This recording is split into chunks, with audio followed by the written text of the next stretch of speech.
5. The owners of the land came onto the land, or more often a spokesman for the owners came.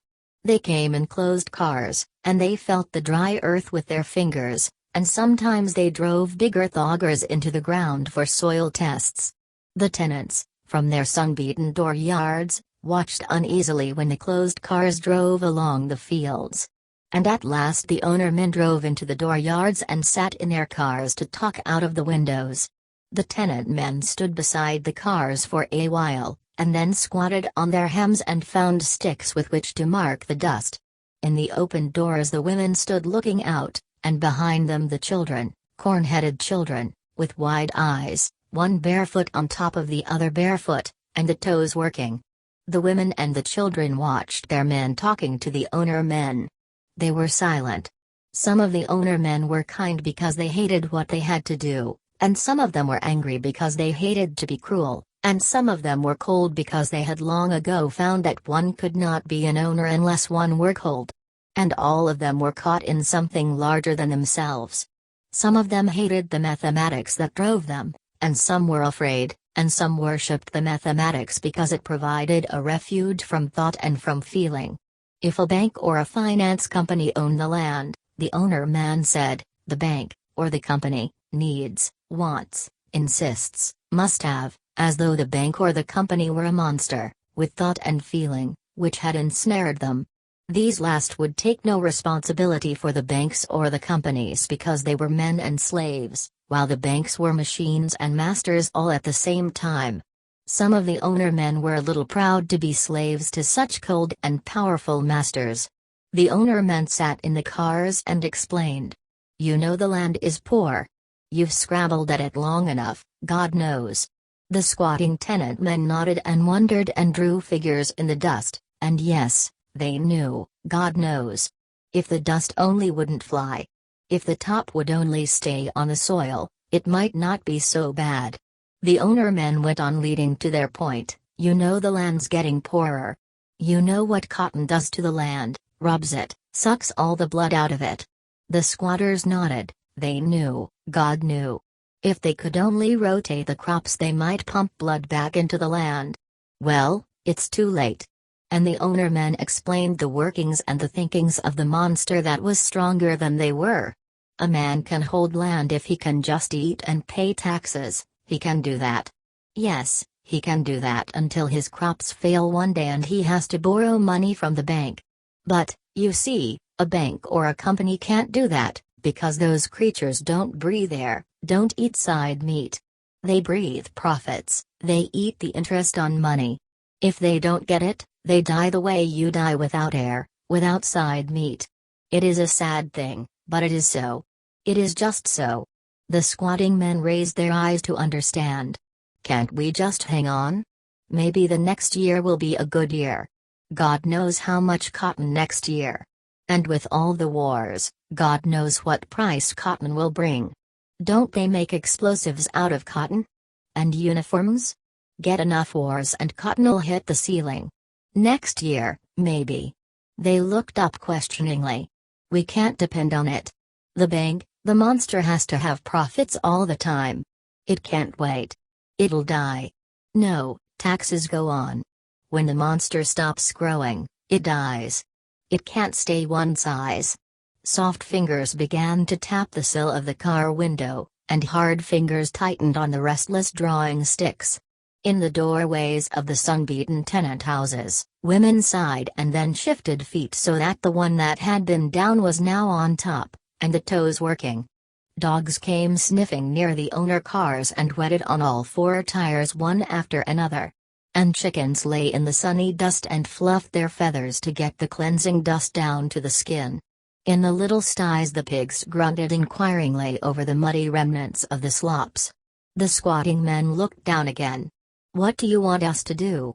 We can't take less share of the crop, we're half starved now.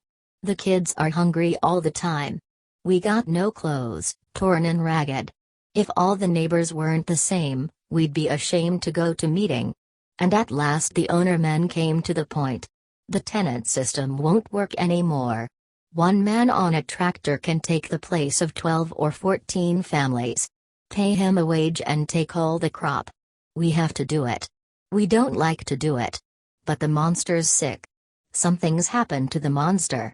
But you'll kill the land with cotton. We know. We've got to take cotton quick before the land dies. Then we'll sell the land. Lots of families in the East would like to own a piece of land. The tenant men looked up alarmed. But what'll happen to us? How'll we eat? You'll have to get off the land. The plows'll go through the dooryard. And now the squatting men stood up angrily. Grandpa took up the land, and he had to kill the Indians and drive them away. And Pa was born here, and he killed weeds and snakes.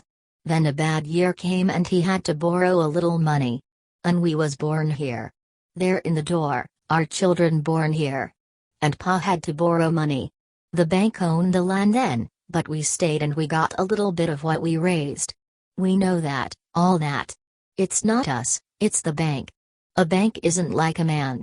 Or an owner with 50,000 acres, he isn't like a man either. That's the monster. Sure, cried the tenant men, but it's our land. We measured it and broke it up.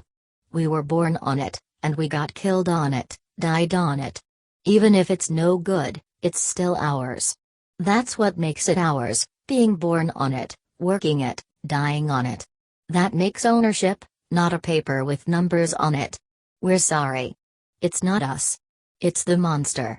The bank isn't like a man. Yes, but the bank is only made of men. No, you're wrong there, quite wrong there. The bank is something else than men. It happens that every man in a bank hates what the bank does, and yet the bank does it. The bank is something more than men, I tell you.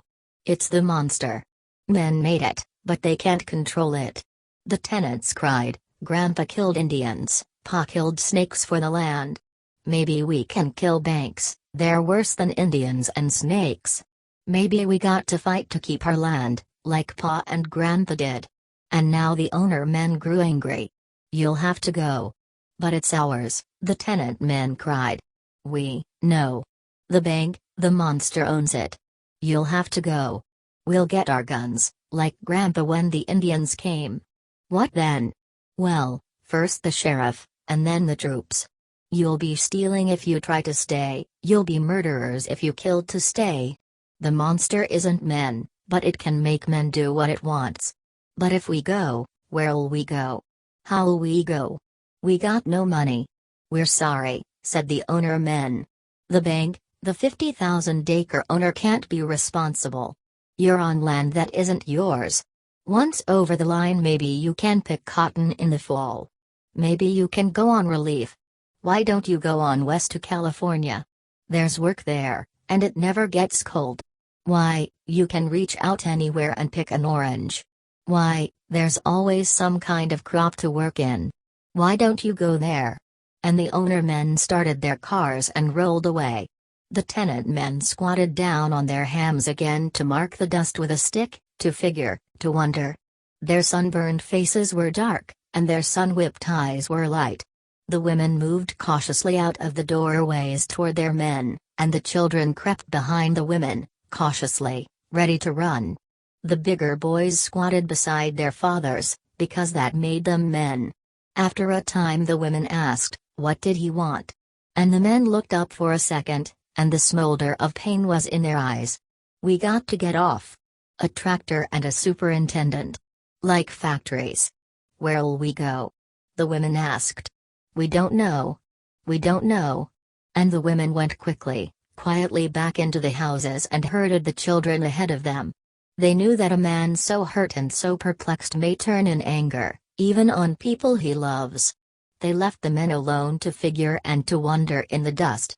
After a time perhaps the tenant man looked about, at the pump put in 10 years ago, with a gooseneck handle and iron flowers on the spout, at the chopping block where 1,000 chickens had been killed, at the hand plow lying in the shed, and the patent crib hanging in the rafters over it. The children crowded about the women in the houses. What we going to do, Ma? Where we going to go? The women said, we don't know, yet. Go out and play. But don't go near your father. He might whale you if you go near him. And the women went on with the work, But all the time they watched the men squatting in the dust, perplexed and figuring. The tractors came over the roads and into the fields, great crawlers moving like insects, having the incredible strength of insects. They crawled over the ground, laying the track and rolling on it and picking it up. Diesel tractors, puttering while they stood idle, they thundered when they moved, and then settled down to a droning roar. Snub-nosed monsters, raising the dust and sticking their snouts into it, straight down the country, across the country, through fences, through dooryards, in and out of gullies in straight lines. They did not run on the ground, but on their own roadbeds. They ignored hills and gulches, watercourses, fences, houses. The man sitting in the iron seat did not look like a man, gloved, goggled, rubber dust mask over nose and mouth. He was a part of the monster, a robot in the seat. The thunder of the cylinders sounded through the country, became one with the air and the earth, so that earth and air muttered in sympathetic vibration. The driver could not control it, straight across country it went, cutting through a dozen farms and straight back. A twitch at the controls could swerve the cat, but the driver's hands could not twitch because the monster that built the tractors, the monster that sent the tractor out, had somehow got into the driver's hands, into his brain and muscle, had goggled him and muzzled him, goggled his mind, muzzled his speech, goggled his perception, muzzled his protest. He could not see the land as it was, he could not smell the land as it smelled, his feet did not stamp the clods or feel the warmth and power of the earth. He sat in an iron seat and stepped on iron pedals. He could not cheer or beat or curse or encourage the extension of his power, and because of this he could not cheer or whip or curse or encourage himself. He did not know or own or trust or beseech the land. If a seed dropped did not germinate, it was nothing. If the young thrusting plant withered in drought or drowned in a flood of rain, it was no more to the driver than to the tractor. He loved the land no more than the bank loved the land. He could admire the tractor, its machined surfaces, its surge of power, the roar of its detonating cylinders, but it was not his tractor. Behind the tractor rolled the shining discs, cutting the earth with blades, not plowing but surgery, pushing the cut earth to the right where the second row of discs cut it and pushed it to the left, slicing blades shining, polished by the cut earth. And pulled behind the discs, the harrows combing with iron teeth so that the little clods broke up and the earth lay smooth. Behind the harrows, the long cedars, 12 curved iron peonies erected in the foundry, orgasms set by gears, raping methodically, raping without passion. The driver sat in his iron seat and he was proud of the straight lines he did not will, proud of the tractor he did not own or love, proud of the power he could not control. And when that crop grew, and was harvested, no man had crumbled a hot clod in his fingers and let the earth sift past his fingertips. No man had touched the seed, or lusted for the growth. Men ate what they had not raised, had no connection with the bread. The land bore under iron, and under iron gradually died, for it was not loved or hated, it had no prayers or curses. At noon the tractor driver stopped sometimes near a tenant house and opened his lunch, sandwiches wrapped in waxed paper, white bread, pickle, cheese, Spam, a piece of pie branded like an engine part. He ate without relish. And tenants not yet moved away came out to see him, looked curiously while the goggles were taken off, and the rubber dust mask, leaving white circles around the eyes and a large white circle around nose and mouth. The exhaust of the tractor puttered on, for fuel is so cheap it is more efficient to leave the engine running than to heat the diesel nose for a new start. Curious children crowded close, ragged children who ate their fried dough as they watched. They watched hungrily the unwrapping of the sandwiches, and their hunger-sharpened noses smelled the pickle, cheese, and Spam. They didn't speak to the driver. They watched his hand as it carried food to his mouth. They did not watch him chewing, their eyes followed the hand that held the sandwich. After a while the tenant who could not leave the place came out and squatted in the shade beside the tractor. "Why, you're Joe Davis's boy." "Sure," the driver said. "Well, what you doing this kind of work for, against your own people?" $3 a day. "I got damn sick of creeping for my dinner," and not getting it. I got a wife and kids. We got to eat. $3 a day, and it comes every day. That's right, the tenant said. But for your $3 a day 15 or 20 families can't eat at all. Nearly 100 people have to go out and wander on the roads for your $3 a day. Is that right? And the driver said, can't think of that. Got to think of my own kids. $3 a day, and it comes every day. Times are changing, mister, don't you know? Can't make a living on the land unless you've got 2, 5, 10,000 acres and a tractor. Cropland isn't for little guys like us anymore. You don't kick up a howl because you can't make Fords, or because you're not the telephone company. Well, crops are like that now. Nothing to do about it. You try to get $3 a day someplace. That's the only way. The tenant pondered. Funny thing how it is. If a man owns a little property, that property is him, it's part of him, and it's like him. If he owns property only so he can walk on it and handle it and be sad when it isn't doing well, and feel fine when the rain falls on it, that property is him, and some way he's bigger because he owns it. Even if he isn't successful, he's big with his property. That is so. And the tenant pondered more. But let a man get property he doesn't see, or can't take time to get his fingers in, or can't be there to walk on it, why, then the property is the man.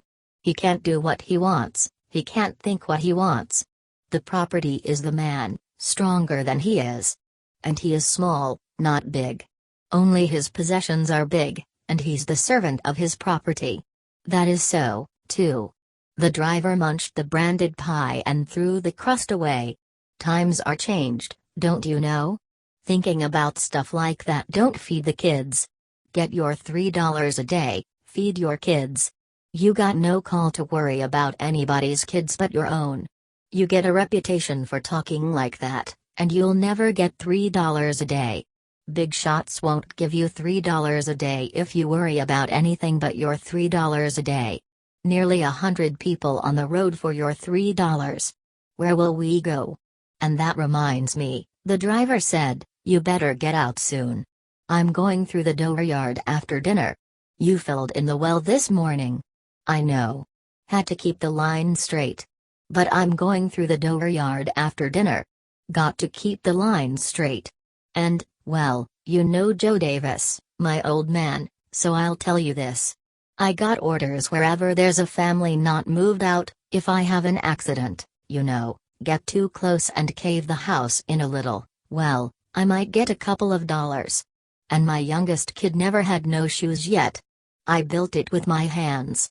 Straightened old nails to put the sheathing on. Rafters are wired to the stringers with baling wire. It's mine. I built it. You bump it down, I'll be in the window with a rifle. You even come too close and I'll pot you like a rabbit. It's not me. There's nothing I can do. I'll lose my job if I don't do it. And look, suppose you kill me? They'll just hang you, but long before you're hung there'll be another guy on the tractor, and he'll bump the house down. You're not killing the right guy. That's so, the tenant said. Who gave you orders? I'll go after him. He's the one to kill. You're wrong. He got his orders from the bank. The bank told him, clear those people out or it's your job. Well, there's a president of the bank. There's a board of directors. I'll fill up the magazine of the rifle and go into the bank. The driver said, fellow was telling me the bank gets orders from the east. The orders were, make the land show profit or we'll close you up. But where does it stop? Who can we shoot? I don't aim to starve to death before I kill the man that's starving me. I don't know. Maybe there's nobody to shoot. Maybe the thing isn't men at all. Maybe like you said, the property's doing it. Anyway, I told you my orders. I got to figure, the tenant said. We all got to figure. There's some way to stop this. It's not like lightning or earthquakes. We've got a bad thing made by men, and by God that's something we can change. The tenant sat in his doorway, and the driver thundered his engine and started off, tracks falling and curving, harrows combing, and the phalli of the cedar slipping into the ground. Across the dooryard the tractor cut, and the hard, foot-beaten ground was seeded field, and the tractor cut through again. The uncut space was 10 feet wide. And back he came. The iron guard bit into the house corner, crumbled the wall, and wrenched the little house from its foundation so that it fell sideways, crushed like a bug.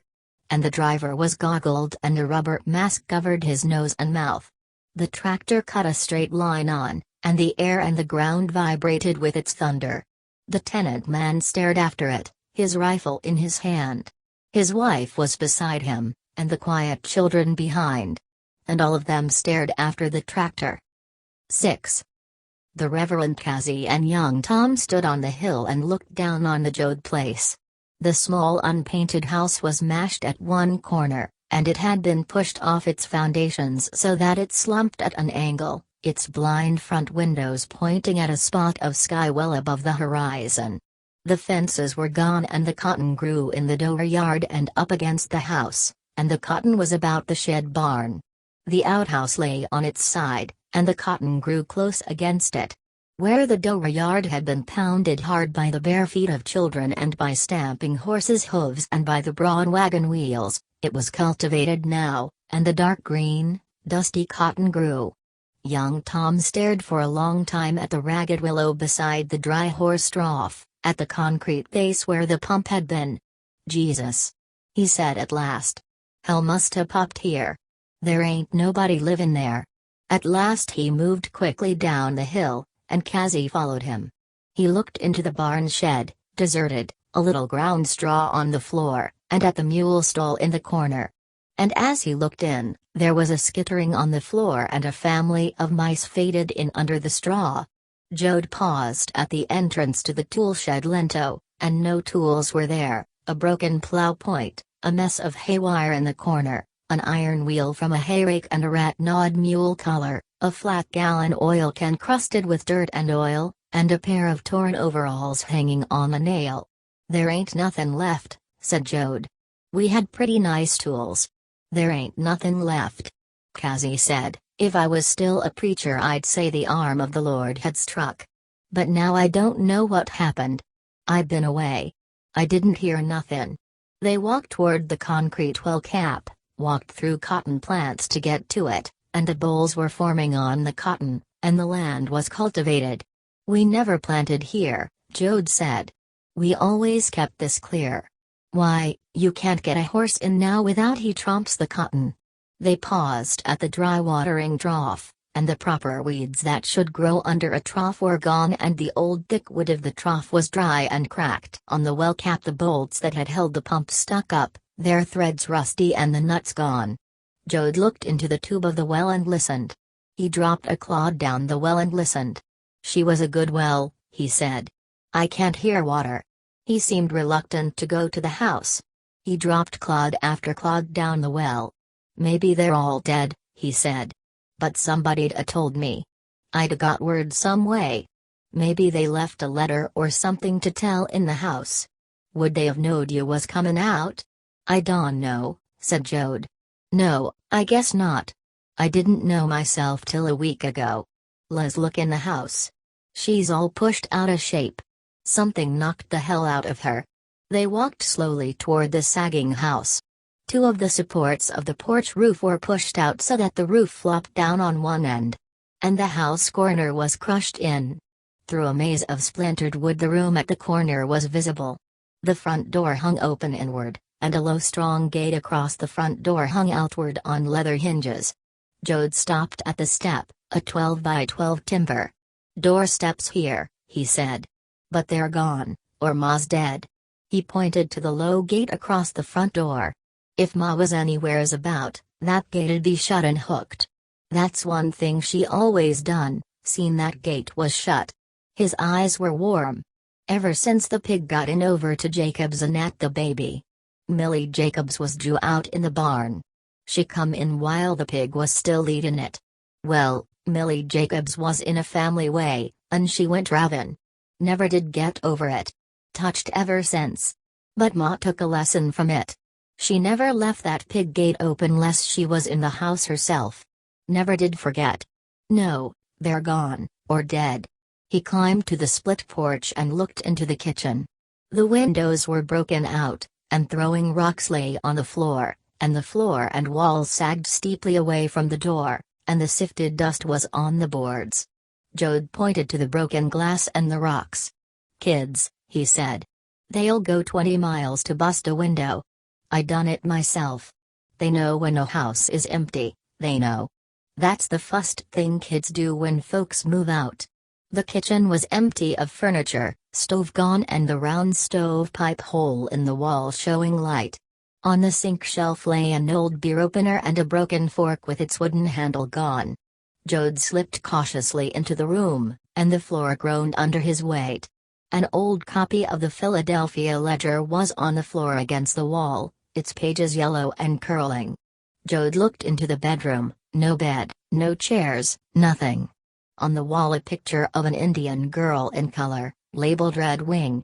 A bed slat leaning against the wall, and in one corner a woman's high-button shoe, curled up at the toe and broken over the instep. Jode picked it up and looked at it.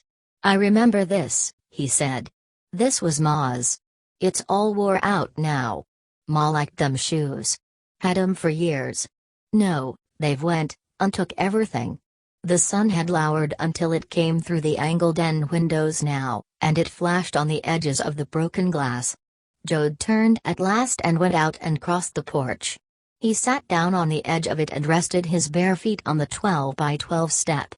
The evening light was on the fields, and the cotton plants threw long shadows on the ground, and the molting willow tree threw a long shadow.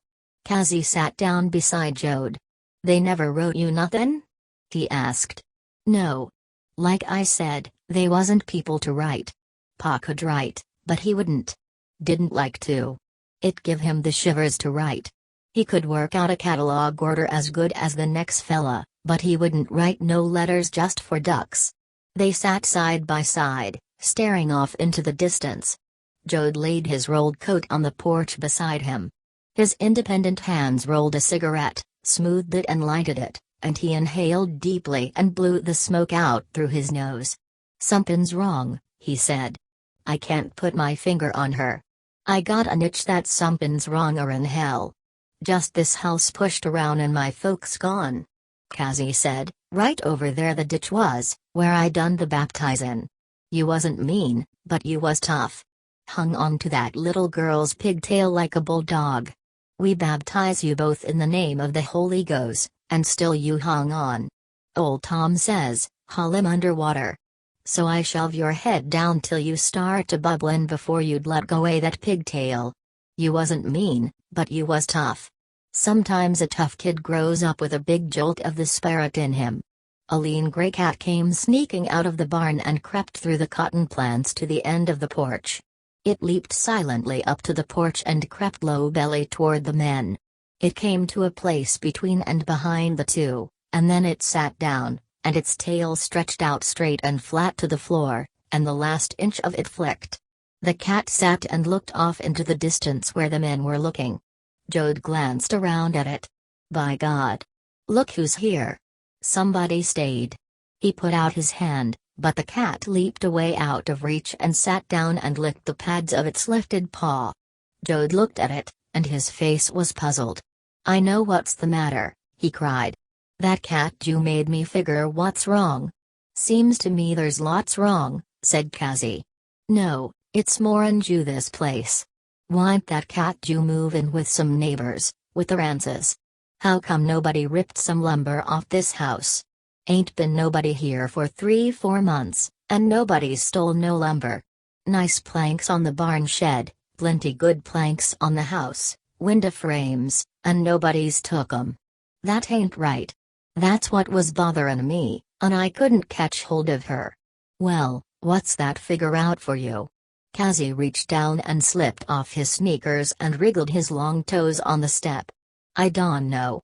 Seems like maybe there ain't any neighbors. If there was, would all them nice planks be here? Why, Jesus Christ. Albert Ronce took his family, kids and dogs and all, into Oklahoma City one Christmas. They was gonna visit with Albert's cousin. Well, folks around here thought Albert moved away without sayin' nothin', figured maybe he got debts or some woman's squaring off at him. When Albert come back a week later, there wasn't a thing left in his house. Stove was gone, beds was gone, window frames was gone, and 8 feet of planking was gone off the south side of the house so you could look right through her.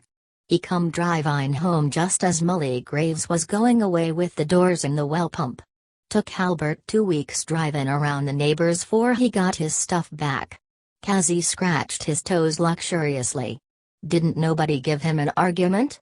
All of 'em you give the stuff up? Sure. They wasn't stealing it. They thought he left it, and they you took it. He got all of it back, all but a sofa pillow, velvet with a picture of an Injun on it. Albert claimed Grandpa got it. Claimed Grandpa got Injun blood, that's why he wants that picture. Well, Grandpa did get her, but he didn't give a damn about the picture on it. He you liked her. Used to pack her around and he'd put her wherever he was gonna sit. He never would give her back to Albert. Says, if Albert wants this pillow so bad, let him come and get her. But he better come shootin', 'cause I'll blow his goddamn stinkin' head off if he comes messin' around my pillow.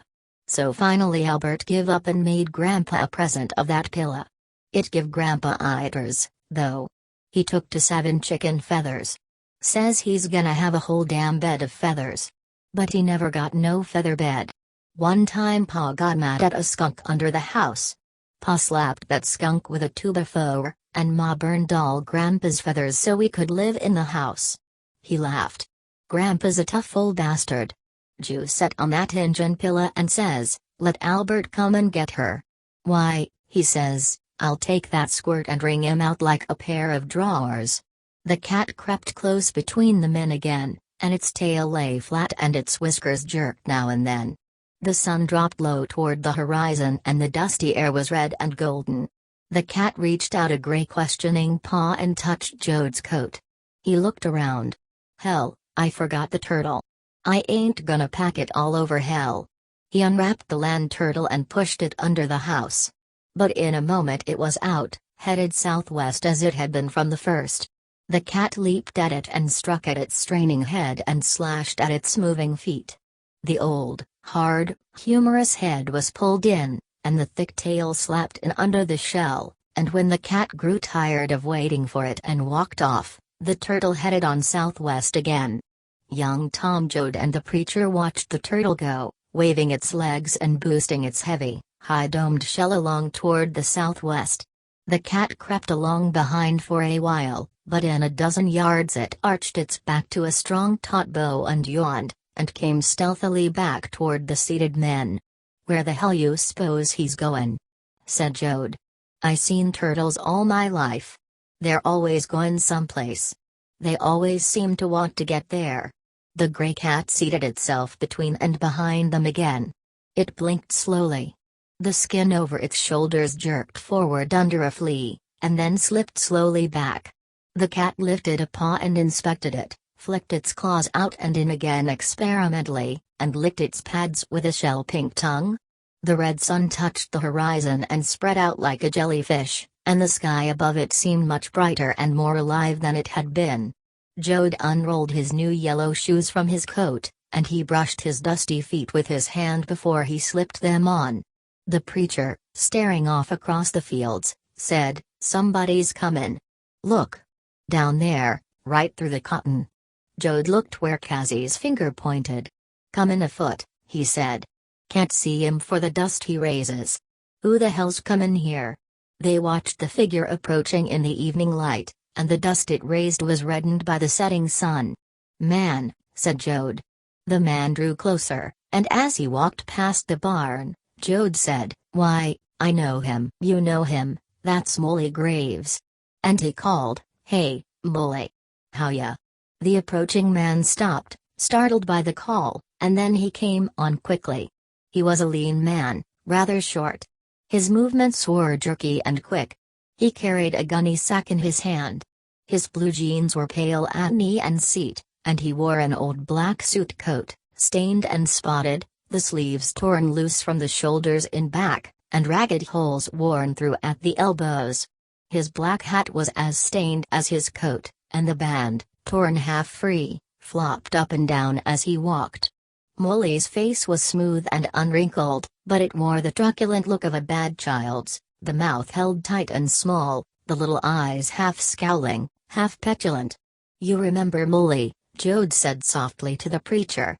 "Who's that?" the advancing man called. Jode did not answer. Molly came close, very close, before he made out the faces. "Well, I'll be damned," he said. "It's Tommy, Jode." "When do you get out, Tommy?" "2 days ago," said Jode. "Took a little time to hitchhike home. Look here what I find." "Where's my folks, Molly?" "What's the house all smashed up for, and cotton planted in the dooryard?" "By God, it's lucky I come by," said Molly. "'Cause old Tom worried himself. When they was fixin' to move I was settin' in the kitchen there. I told Tom I want gonna move, by God. I tol' him that, and Tom says, I'm worryin' myself about Tommy. S'pose he comes home and they ain't nobody here. What'll he think? I says, why'n't you write down a letter? And Tom says, maybe I will. I'll think about her. But if I don't, you keep your eye out for Tommy if you're still around." "I'll be around," I says. "I'll be around till hell freezes over. There ain't nobody can run a guy name of Graves out of this country. And they ain't done it, neither." Jode said impatiently, "Where's my folks? Tell about you standin' up to 'em later, but where's my folks?" "Well, they was gonna stick her out when the bank come to tractorin' off the place. Your grandpa stood out here with a rifle, and he blowed the headlights off the cat, but she come on just the same. Your grandpa didn't want to kill the guy drivin' that cat, and that was Willie Feely, and Willie knowed it, so he come on, and bumped the hell out of the house, and give her a shake like a dog shakes a rat. Well, it took somethin' out of Tom. Kinda got into him. He ain't been the same ever since. Where is my folks?" Jode spoke angrily. "What I'm tellin' you. Took 3 trips with your Uncle John's wagon. Took the stove and the pump and the beds. You shoulda seen them beds go out with all them kids and your grandma and grandpa settin' up against the headboard, and your brother Noah settin' there smokin' a cigarette, and spittin' la-dee-da over the side of the wagon." Jode opened his mouth to speak. "They're all at your Uncle John's," Molly said quickly. "Oh. All at John's. Well, what they doin' there? Now stick to her for a second, Molly. Jew stick to her. In Jew a minute you can go on your own way. What they doin' there?" "Well, they been choppin' cotton, all of 'em, even the kids and your grandpa. Gettin' money together so they can shove on west. Gonna buy a car and shove on west where it's easy livin'. There ain't nothin' here. 50 cents a clean acre for choppin' cotton, and folks beggin' for the chance to chop. And they ain't gone yet?" "No," said Molly. "Not that I know. Last I heard was 4 days ago when I seen your brother Noah out shootin' jackrabbits, and he says they're aimin' to go in about 2 weeks. John got his notice he got to get off. You'd go on about 8 miles to John's place. You'll find your folks piled in John's house like gophers in a winter burra." "Okay," said Jode. "Now you can ride on your own way. You ain't changed a bit, Molly. If you want to tell about somethin' off northwest, you point your nose straight southeast." Molly said truculently, "You ain't changed neither. You was a smart aleck kid, and you're still a smart aleck. You ain't tellin' me how to skin my life, by any chance yet?" Jode grinned. "No, I ain't. If you want to drive your head into a pile of broken glass, there ain't nobody can tell you different. You know this here preacher, don't you, Molly? Reverend Casey?" "Why, sure. Didn't look over. Remember him well." Casey stood up and the two shook hands. "Glad to see you again," said Molly. "You ain't been around for a hell of a long time." "I been off askin' questions," said Casey. "What happened here? Why they kickin' folks off the land?" Molly's mouth snapped shut so tightly that a little parrot speak in the middle of his upper lip stuck down over his underlip. He scowled. "Them sons o' bitches," he said. "Them dirty sons o' bitches. I tell ya, men, I'm stayin'. They ain't gettin' rid o' me. If they throw me off, I'll come back, And if they figure I'll be quiet underground, why, I'll take couple three of the sons of bitches along for company." He patted a heavy weight in his side coat pocket. "I ain't a goin'. My pa come here 50 years ago. And I ain't a goin'." Jode said, "What's the idea of kicking the folks off?" "Oh. They talked pretty about it. You know what kinda years we been having.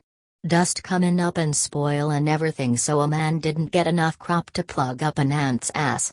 And everybody got bills at the grocery. You know how it is.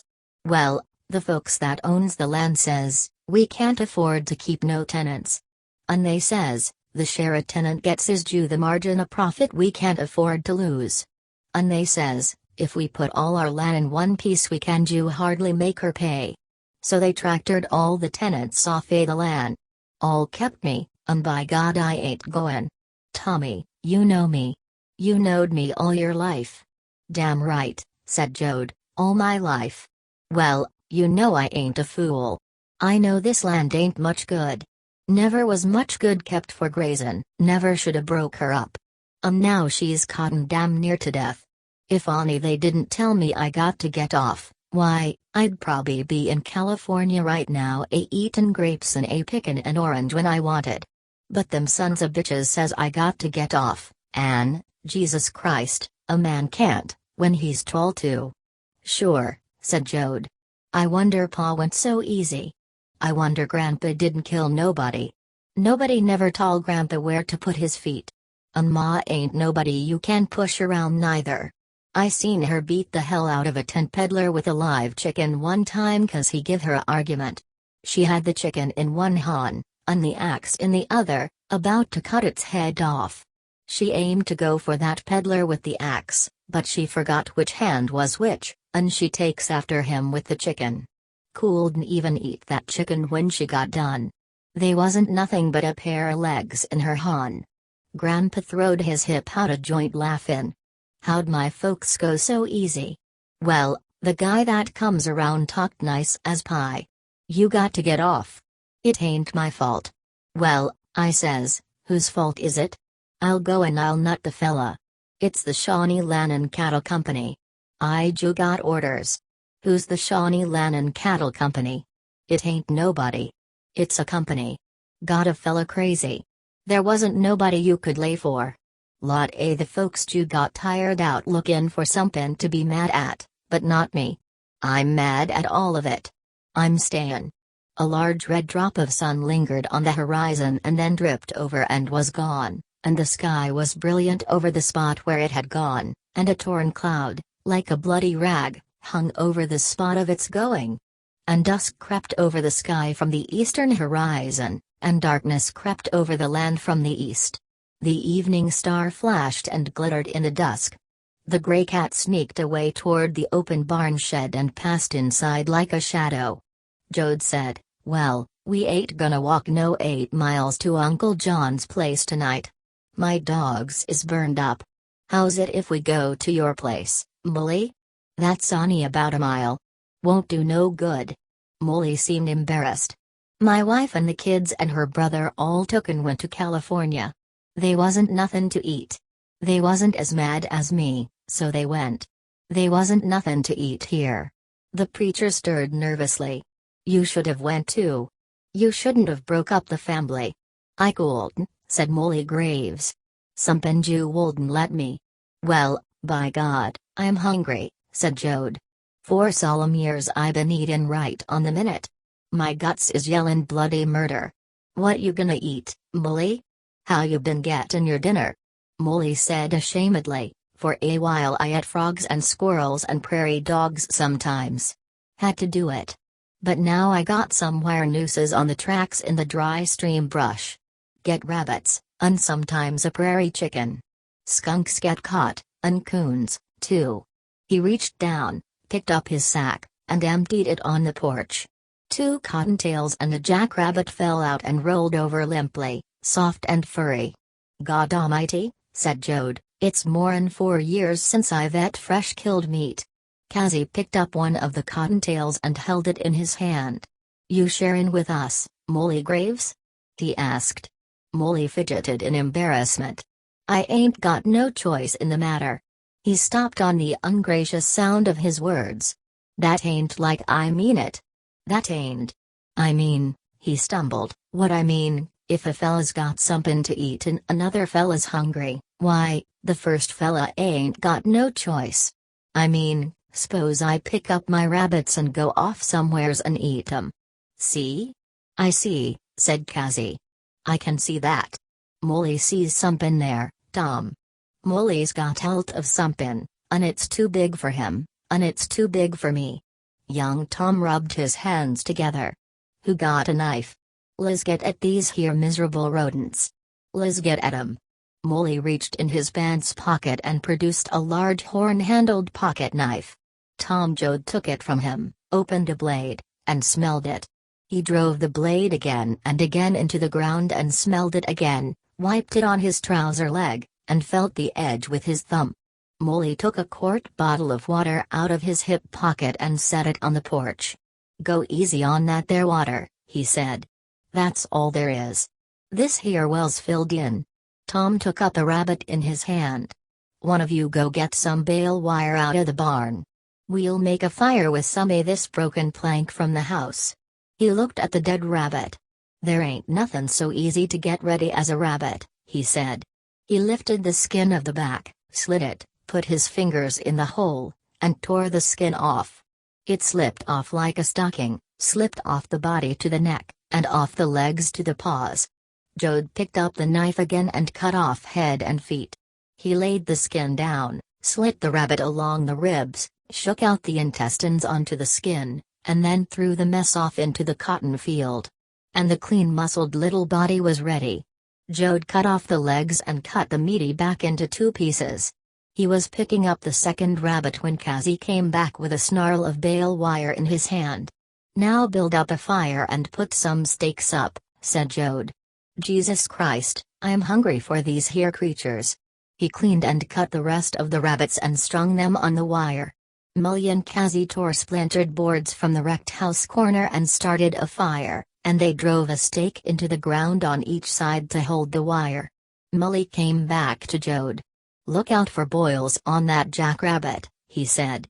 "I don't like to eat no jackrabbit with boils." He took a little cloth bag from his pocket and put it on the porch. Joad said, "The jack was clean as a whistle. Jesus God, you got salt too? By any chance you got some plates and a tent in your pocket?" He poured salt in his hand and sprinkled it over the pieces of rabbit strung on the wire. The fire leaped and threw shadows on the house, and the dry wood crackled and snapped. The sky was almost dark now and the stars were out sharply.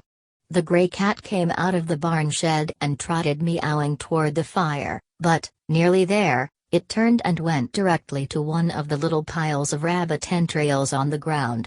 It chewed and swallowed, and the entrails hung from its mouth. Cassie sat on the ground beside the fire, feeding it broken pieces of board, pushing the long boards in as the flame ate off their ends. The evening bats flashed into the firelight and out again. The cat crouched back and licked its lips and washed its face and whiskers. Joad held up his rabbit-laden wire between his 2 hands and walked to the fire. "Here, take one end, Molly. Wrap your end around that stake. That's good. Now, let's tighten her up. We ought to wait till the fire's burned down, but I can't wait." He made the wire taut, then found a stick and slipped the pieces of meat along the wire until they were over the fire. And the flames licked up around the meat and hardened and glazed the surfaces. Joad sat down by the fire, but with his stick he moved and turned the rabbit so that it would not become sealed to the wire. "This here is a party," he said. "Salt, Molly's got, and water and rabbits. I wish he got a pot of hominy in his pocket. That's all I wish." Molly said over the fire, "You fellas think I'm touched, the way I live." "Touched nothin'," said Joad. "If you're touched, I wish everybody was touched." Molly continued, "Well, sir, it's a funny thing. Somethin' went and happened to me when they told me I had to get off the place. Fust I was gonna go in and kill a whole flock of people. Then all my folks all went away out west. And I got wanderin' around. Walkin' around. Never went far. Slept where I was. I was gonna sleep here tonight. That's why I come. I'd tell myself, I'm looking after things so when all the folks come back it'll be alright. But I knowed that wa'n't true. There ain't nothing to look after. The folks ain't never comin' back. I'm Jew wanderin' around like a damn old graveyard goes. Fella gets used to a place, it's hard to go, said Cassie. Fella gets used to a way of thinkin' it's hard to leave. I ain't a preacher no more, but all the time I find I'm prayin', not even thinkin' what I'm doing. Jode turned the pieces of meat over on the wire. The juice was dripping now, and every drop, as it fell in the fire, shot up a spurt of flame. The smooth surface of the meat was crinkling up and turning a faint brown. Smell her, said Jode. Jesus, look down and just smell her. Molly went on, like a damn old graveyard goes. I've been going around the places where stuff happened. Like there's a place over by our 40, in a gully they's a bush. First time I ever laid with a girl was there. Me 14 and stampin' and jerkin' and snortin' like a buck deer, randy as a billy goat. So I went there and I laid down on the ground, and I seen it all happen again. And there's the place down by the barn where Pa got gored to death by a bull. And his blood is right in that ground, right now. Must be. Nobody never washed it out. And I put my hand on that ground where my own pa's blood is part of it. He paused uneasily. You fellas think I'm touched? Jode turned the meat, and his eyes were inward. Cassie, feet drawn up, stared into the fire.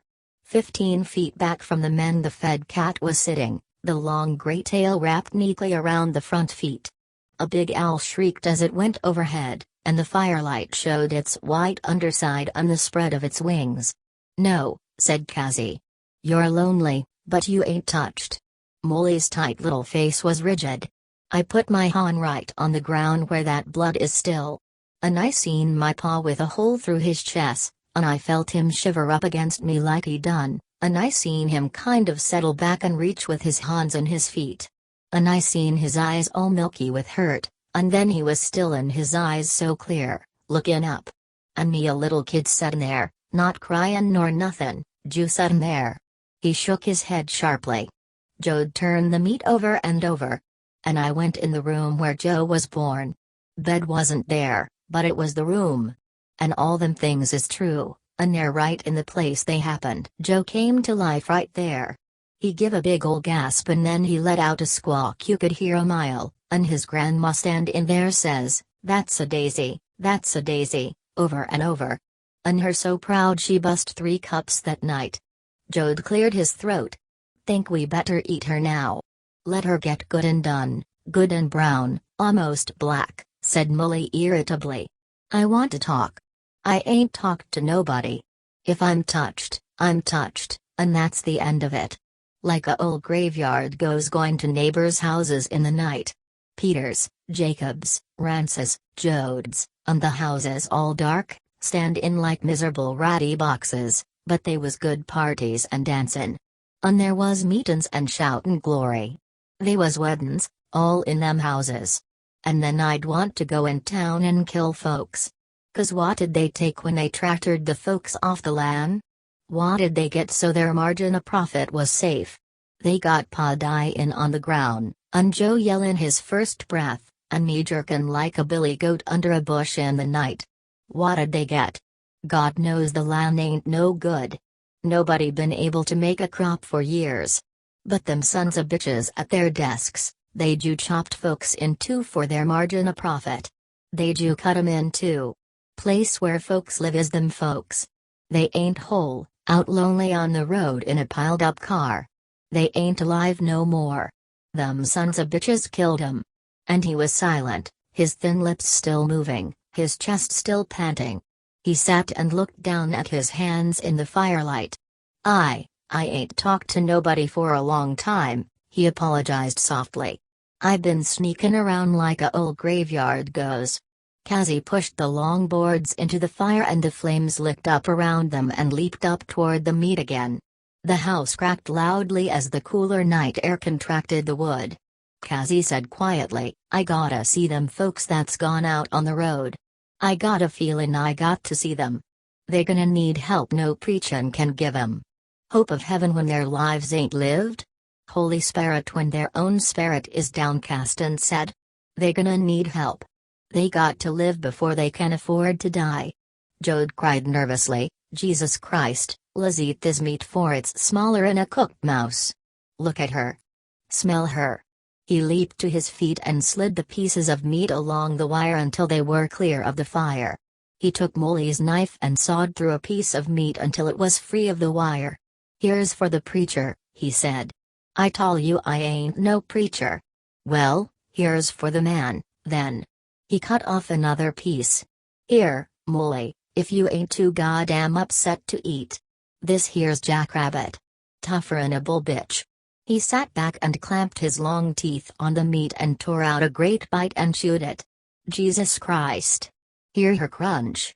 And he tore out another bite ravenously. Molly still sat regarding his meat.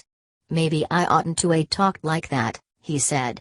Fella should maybe keep stuff like that in his head. Cassie looked over, his mouth full of rabbit. He chewed, and his muscled throat convulsed in swallowing. Yes, you should talk, he said. Sometimes a sad man can talk the sadness right out through his mouth. Sometimes a killin' man can talk the murder right out of his mouth and not do no murder. You done right. Don't you kill nobody if you can help it. And he bit out another hunk of rabbit. Jode tossed the bones in the fire and jumped up and cut more off the wire. Molly was eating slowly now, and his nervous little eyes went from one to the other of his companions. Jode ate scowling like an animal, and a ring of grease formed around his mouth. For a long time Molly looked at him, almost timidly. He put down the hand that held the meat. Tommy, he said. Jode looked up and did not stop gnawing the meat. Yeah? He said, around a mouthful. Tommy, you ain't mad with me talking about killing people? You ain't huffy, Tom? No, said Tom. I ain't huffy. It's just something that happened.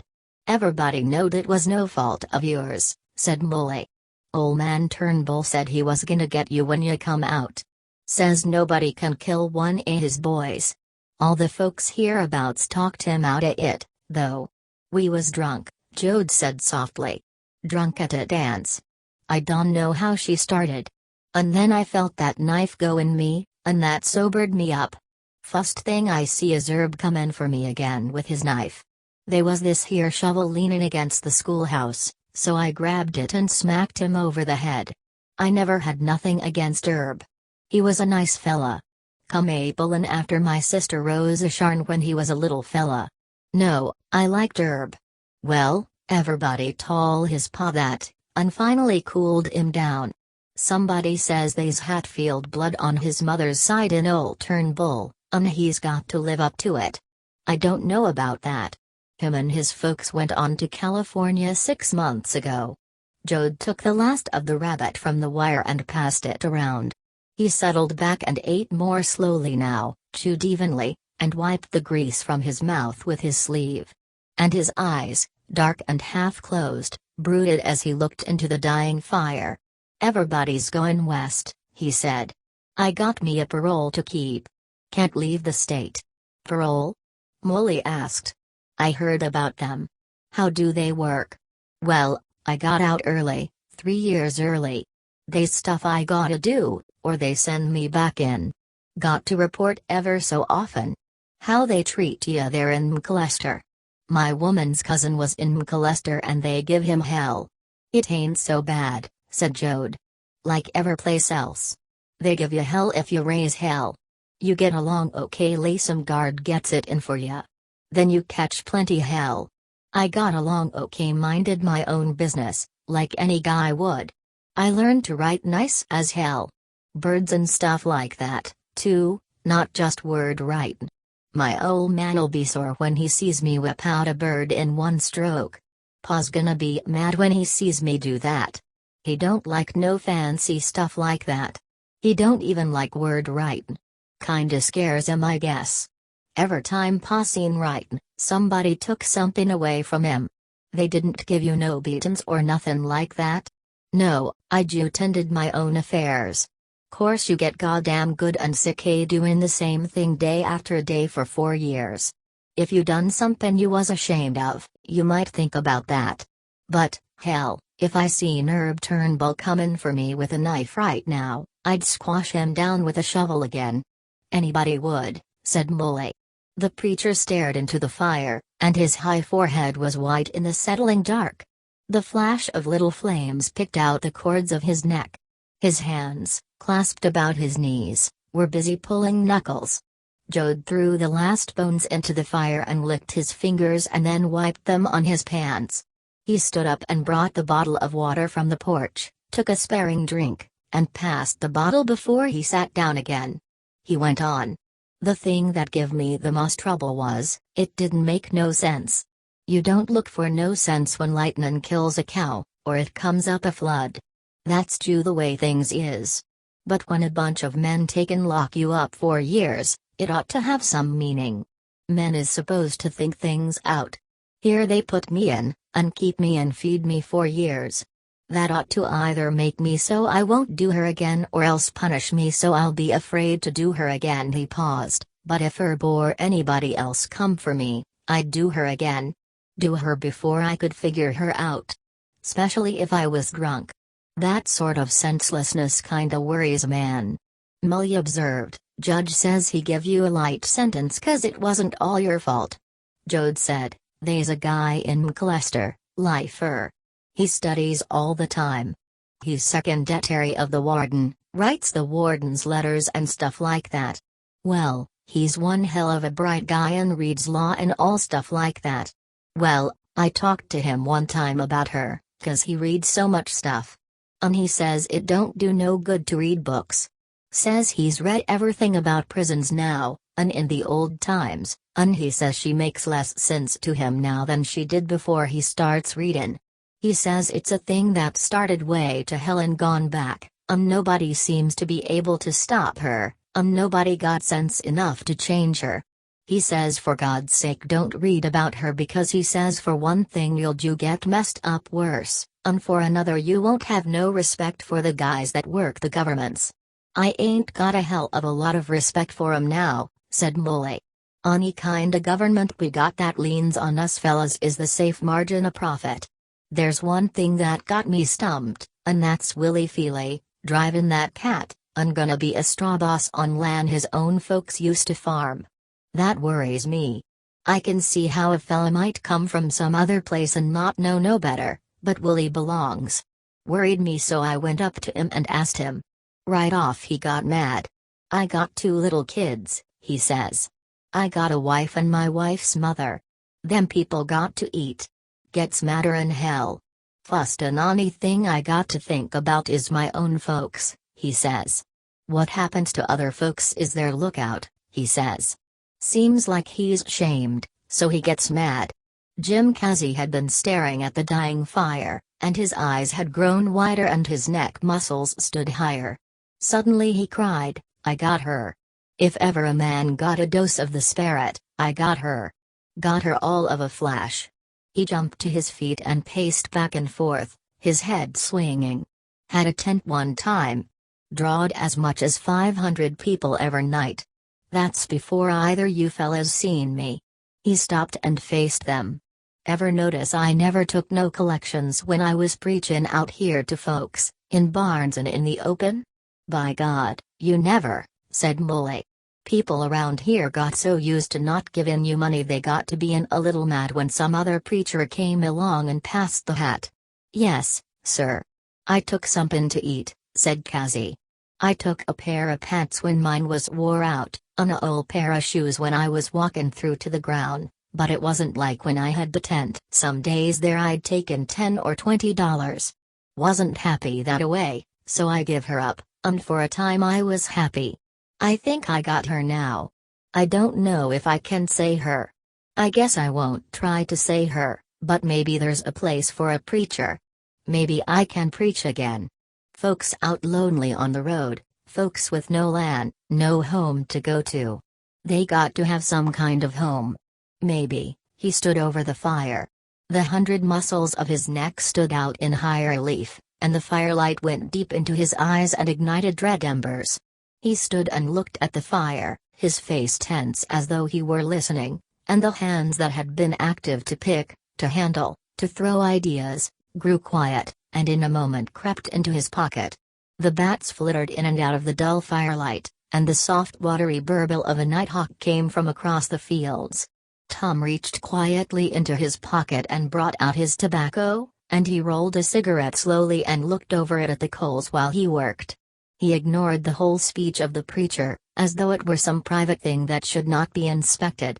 He said, "Night after night in my bunk I figured how she'd be when I come home again. I figured maybe Grandpa and Grandma'd be dead, and maybe there'd be some new kids. Maybe Pa'd not be so tough. Maybe Ma'd set back a little and let Rosa Sharn do the work. I knowed it wouldn't be the same as it was. Well, we'll sleep here, I guess, and come daylight we'll get on to Uncle John's. Leastwise I will. You think you're comin' along, Cassie?" The preacher still stood looking into the coals. He said slowly, "Yeah, I'm going with you. And when your folks start out on the road I'm going with them. And where folks are on the road, I'm gonna be with them." "You're welcome," said Jode. "Ma always favored you. Said you was a preacher to trust." Rosa Sharn wasn't growed up then. He turned his head. "Molly, you gonna walk on over with us?" Molly was looking toward the road over which they had come. "Think you'll come along, Molly?" Jode repeated. "Huh? No. I don't go no place, and I don't leave no place. See that glow over there, jerkin' up and down? That's probably the superintendent of this stretch of cotton. Somebody may be seen our fire." Tom looked. The glow of light was nearly over the hill. "We ain't doin' no harm," he said.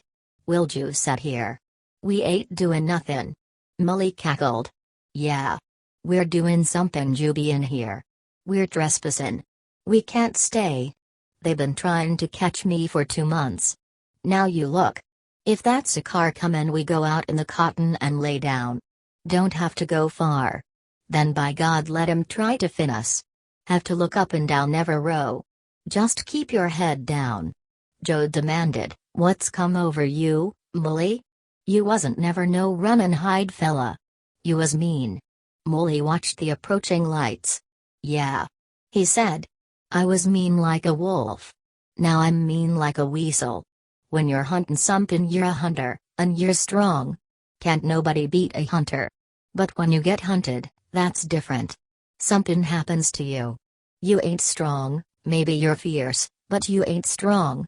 I've been hunted now for a long time. I ain't a hunter no more.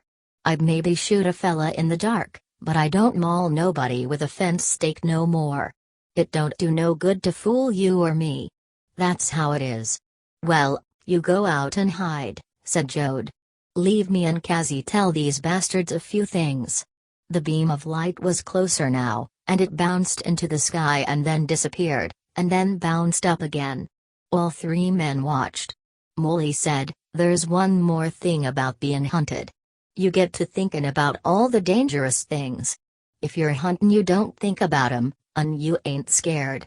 Like you says to me, if you get in any trouble they'll send you back to McAllister to finish your time." "That's right," said Jode. "That's what they tol' me, but settin' here restin' or sleepin' on the ground, that ain't gettin' in no trouble. That ain't doin' nothin' wrong.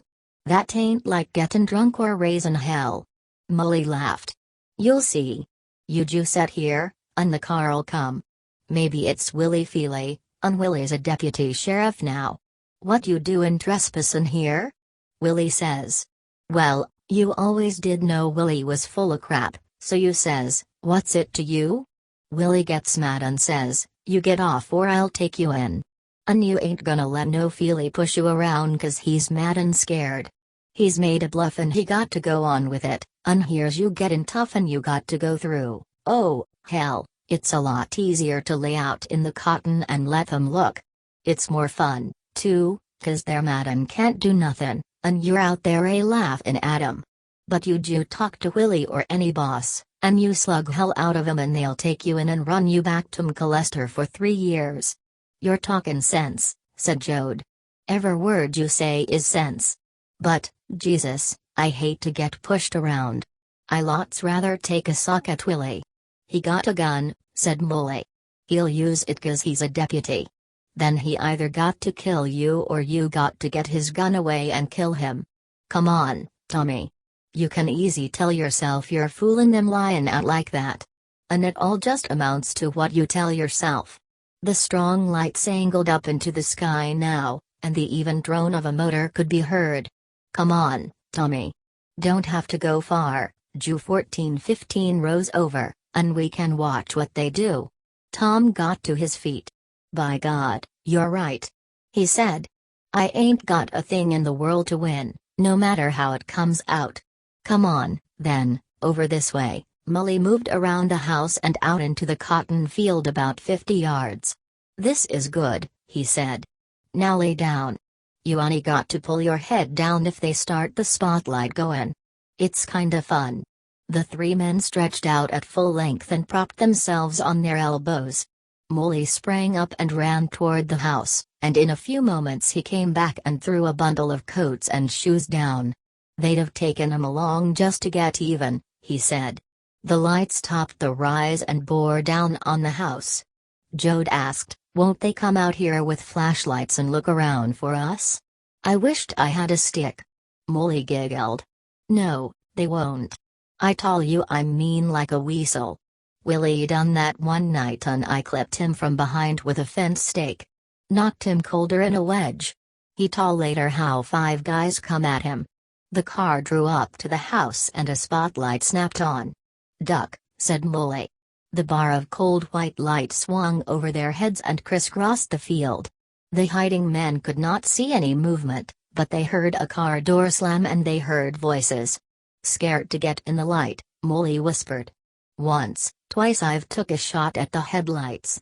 That keeps Willie careful. He got somebody with him tonight.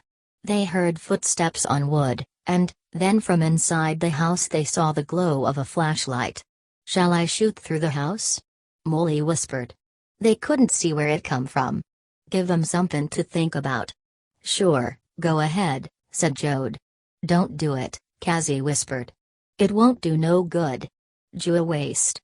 We got to get thinking about doing stuff that means something. A scratching sound came from near the house. Putting out the fire, Molly whispered. Kicking dust over it.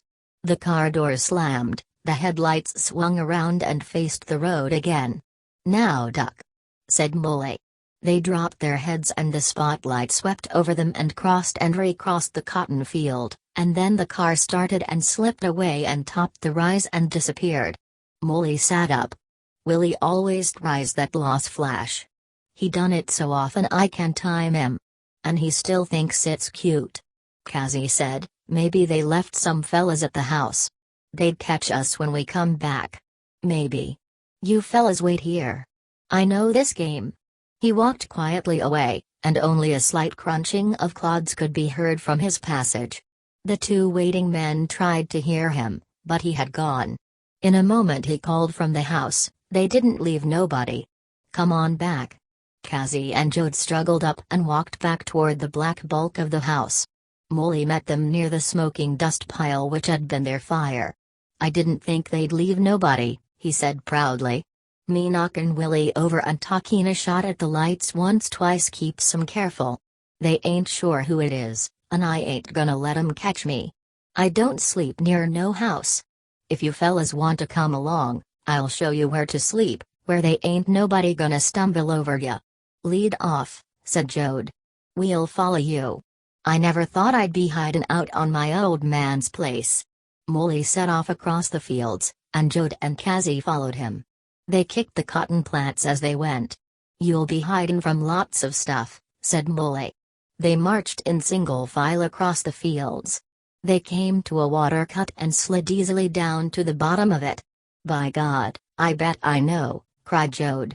Is it a cave in the bank? That's right. How'd you know?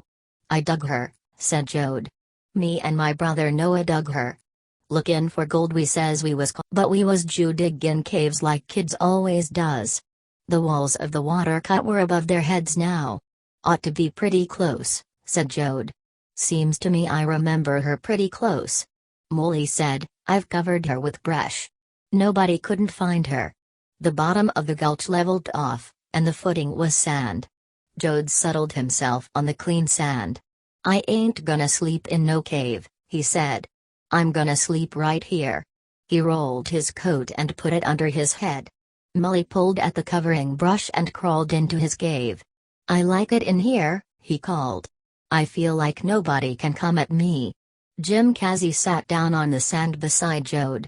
Get some sleep, said Jode. We'll start for Uncle John's at daybreak. I ain't sleepin', said Casey. I got too much to puzzle with. He drew up his feet and clasped his legs. He threw back his head and looked at the sharp stars. Jode yawned and brought one hand back under his head. They were silent, and gradually the skittering life of the ground, of holes and burrows, of the brush, began again. The gophers moved, and the rabbits crept to green things, the mice scampered over clods, and the winged hunters moved soundlessly overhead.